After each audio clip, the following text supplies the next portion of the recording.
অস্থায়ী তৃণমূল পার্টি অফিসের জায়গা স্কুলের হাতে তুলে দিলেন বিদ্যুৎ দপ্তরের প্রতিমন্ত্রী মোহাম্মদ আখরুজ্জামান। এরকম নজিরবিহীন ঘটনা তুলে ধরতেই খুশি স্কুল কর্তৃপক্ষ সহ এলাকার আমজনতা। উল্লেখ্য, প্রায় 14 বছর ধরে তৃণমূলের দখলে ছিল একটি ডালা ও টালির অস্থায়ী পার্টি অফিস। সেই পার্টি অফিস অস্থায়ী থাকলেও কয়েক লক্ষ টাকা ব্যয়ে গত 1 বছর আগে কংক্রিট করার চিন্তা ভাবনা করেন এলাকার অঞ্চল তৃণমূল নেতৃত্ব এবং করেও ফেলেছেন।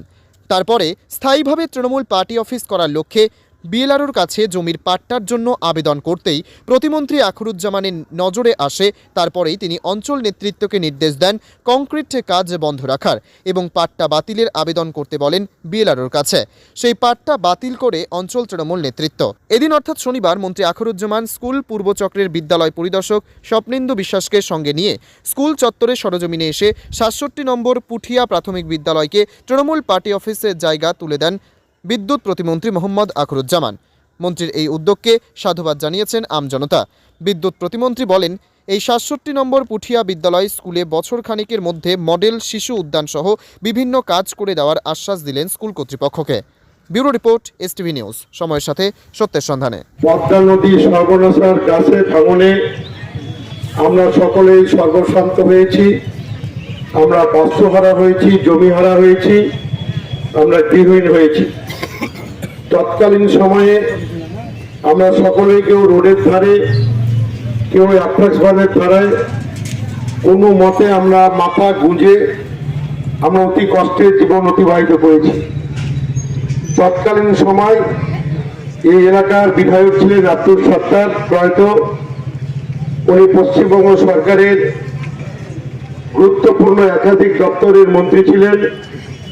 ওনার সহযোগী হিসাবে আমার স্বর্গীয় পিতা হবিবুর রহমান সাহেবও পার্শ্ববর্তী এলাকা থেকে তৎকালীন বিধায়ক ছিলেন। কিন্তু এই এলাকাটা যেহেতু আমাদের জন্মভিটে, সেহেতু এই এলাকার মানুষের দাবি ছিল যে আমাদের বাসযোগের ব্যবস্থা করতে হবে। আমার স্বর্গীয় পিতা হবিবুর রহমান সাহেব তৎকালীন বিধায়ক আব্দুল সত্তার সাহেবকে উনি নিবেদন করে ওনার তত্ত্বাবধানে আব্দুল সত্তার সাহেবের নেতৃত্বে আমরা এই বর্জ্যমূলক কলোনিটা উনি লুথার কোম্পানিকে দিয়ে এলাকার মানুষের বসবাসের যোগ্য করে তুলেছিলেন। পরবর্তীকালে সেই সরকার চলে গেছিল 77 সালে। 77 সালের পরে 34 বছর একটা সরকার ছিল, বামফ্রন্ট সরকার, যা সারা বাংলাকে নেতৃত্ব দিয়েছিল। আমরা এই জায়গাটা খাস জমি বলে যেটা খ্যাত, অর্থাৎ সরকারের জিরো খতিয়ান, এখানে আমরা সেই জায়গাতে খাস জায়গায় আমরা বসবাস করেছিলাম বা করছি। কিন্তু 34 বছর বামফ্রন্ট সরকার এই এলাকার মানুষকে তাদের অধিকার বা সত্ত্ব তারা দেয়নি।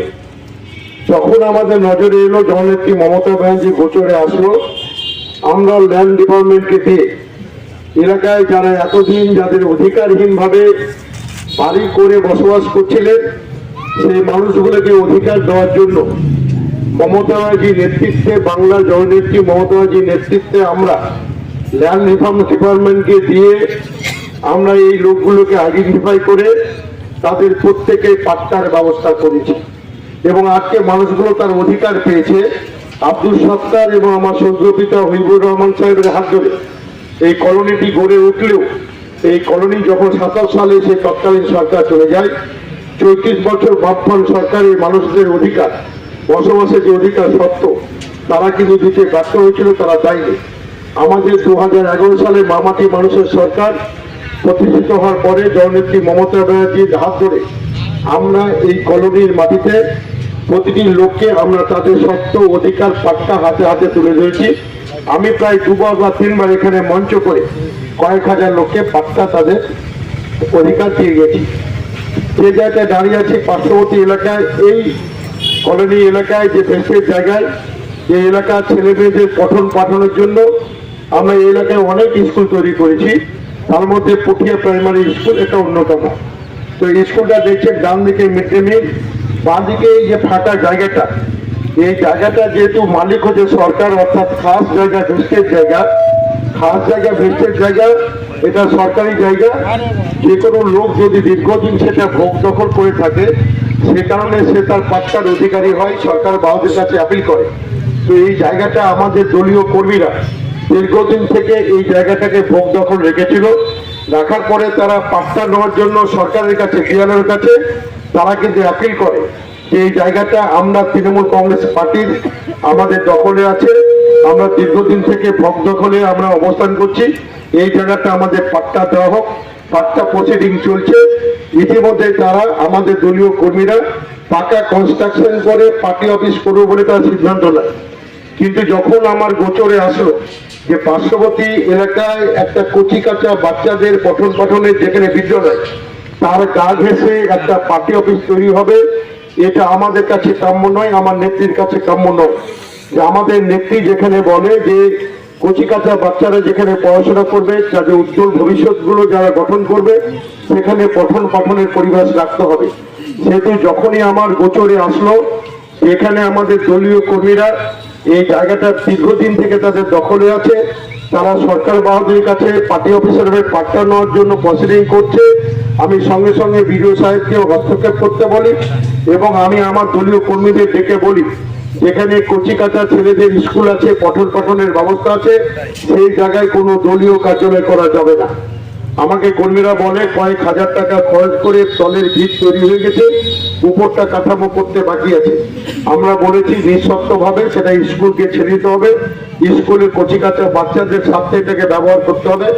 এই অঞ্চল যা তৃণমূল কংগ্রেসের নেতৃত্ব ছিল তাদেরকে আমি ধন্যবাদ জানাবো, অভিনন্দন জানাবো।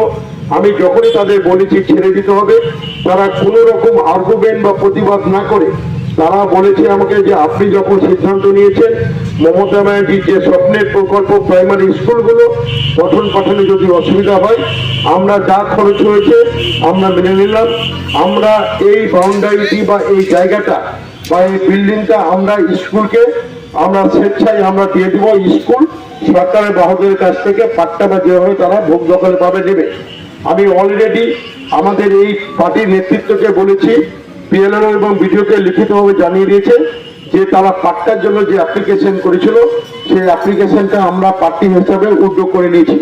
অর্থাৎ আমরা এই ভোগ দখল অধিকারটা পার্টি যেটা চাইছিল যে তাদের সত্য অধিকার পিএলআরওর মাধ্যমে গভর্নমেন্টের মাধ্যমে আসুক, সেই অ্যাপ্লিকেশনটা আমরা উদ্যোগ করে নিয়েছি। আমরা এখানকার ইস্ট সার্কেলে যিনি প্রাইমারি স্কুলে যিনি এসআই স্কুল অফ ইন্সট্রাক্টর, ওনাকে আমি আহ্বান করেছি যে আপনি আসবেন। আমি স্কুলের যিনি এখানকার প্রধান টিচার ওনাকেও থাকতে বলেছি এবং আপনাদের উপস্থিতি আপনাদের সাক্ষী রেখে আমরা আজকে পুরো সত্যটা, আমাদের কাগজপত্র নেই যেহেতু কাগজটা যে সরকারের জিরো খতিয়ে নেই, আমরা আমাদের পাট্টা সত্য হিসেবে যেটা আমরা দাবি করেছিলাম, আমরা অ্যাপ্লিকেশন করেছিলাম যে আমাদের পাট্টা দেওয়া হোক, সত্য দেওয়া হোক, আমরা সেই অ্যাপ্লিকেশন উদ্যোগ করে নিয়েছি এবং এসআই মহাশয়কে সাক্ষী রেখে আমরা এলাকার জনগণকে সাক্ষী রেখে আমরা এইটুকু বলতে চাইলাম এই এলাকাটা স্কুলের স্বার্থে ব্যবহার হবে। স্কুলের এসআই সহ প্রধান শিক্ষক মহাশয় যেভাবে এটাকে ইউটিলাইজ করবেন ওনাদের হাতে আমরা আজকে তুলে দেওয়ার অধিকার নাই, কিন্তু ভোগ দখলের অধিকার থেকে আমরা কিন্তু সরে দাঁড়ালাম। ওনাদের আমরা বললাম যে ওনারা পিএলআরও বা সরকার বাহাদুরের সঙ্গে যোগাযোগ করে যাতে সঠিকভাবে তাদের সত্যতা স্কুলের নামে অন্য করে নয়, মুখিয়া প্রাইমারি স্কুলের নামে যাদের সত্য বা অধিকার, আইনি অধিকার তাদের থাকে, তারা উদ্যোগ গ্রহণ করুন এবং আমাদের তৃণমূল পার্টির পক্ষ থেকে এই জায়গাতে কেউ কোনো রকম হস্তক্ষেপ করবে না। আমরা স্কুলের ছেলেদের উজ্জ্বল ভবিষ্যতে তাকিয়ে পঠন পাঠনের দিকে লক্ষ্য রেখে আমরা পার্টি অফিস থেকে আমরা সরে দাঁড়ালাম। এইটুকু আপনাদের মাধ্যমে আমি এলাকার মানুষকে জানানোর জন্য আমি এসআই মহাশয়কে ইনভাইট করেছিলাম যে আপনি থাকবেন, স্কুলের প্রধান শিক্ষক থাকবেন, আমাদের পার্টির সত্য অধিকার থেকে আমরা নিশ্চয় উদ্যোগ করলাম। আজ থেকে আপনার স্কুল হিসাবে এটাকে ইউটিলাইজ করবেন এবং কেউ যদি এখানে এসে কোনো রকম কিছু বলে আপনার প্রশাসনকে বলবো কঠোর থেকে কঠোরতম ব্যবস্থা গ্রহণ করবেন। এই গুটি কয়েক কথা, আপনারা সকলে এসেছেন, আমাদের বড়দিন চলছে, বড়দিনের শুভেচ্ছা। আগামী ইংরেজি নববর্ষ আছে, আগামী বছরটা সকলেই মঙ্গলময় হোক। এই গুটি কয়েক কথা বলে সকলের শুভকামনা করে আমি আমার কথা শেষ করলাম। যারা উপস্থিত আছেন সমস্ত মানুষজনের প্রতি আমার আন্তরিক অভিনন্দন জানাই এবং আমার খুব শ্রদ্ধেয় মানুষ একজন আমার পাশে দাঁড়িয়ে আছেন, খুব শ্রদ্ধেয় মানুষ, আমার খুব কাছের মানুষ, আমাদের sir minister of state power department, ওনাকে অজস্র ধন্যবাদ জানাই। আমরা পরবর্তী আমাদের যে পদক্ষেপ হবে উনি যে কাজটা করে গেলেন, সেই কাজটা আমাদের কাছে অত্যন্ত একটা বড় প্রাপ্তি। আমাদের স্কুল এডুকেশন ডিপার্টমেন্টের একটা প্রাইমারি স্কুল, একটা সামনে এত বড় একটা জায়গা ওনাদের অন্তর্ভুক্ত হলো, এটা একটা বড় প্রাপ্তি। আমরা পরবর্তীকালে খুব ইমিডিয়েটলি আমরা ডিপার্টমেন্টে এটা একটা প্রসিড করব, যাতে এটা আমাদের এডুকেশন ডিপার্টমেন্টের মধ্যে অন্তর্ভুক্ত হয়।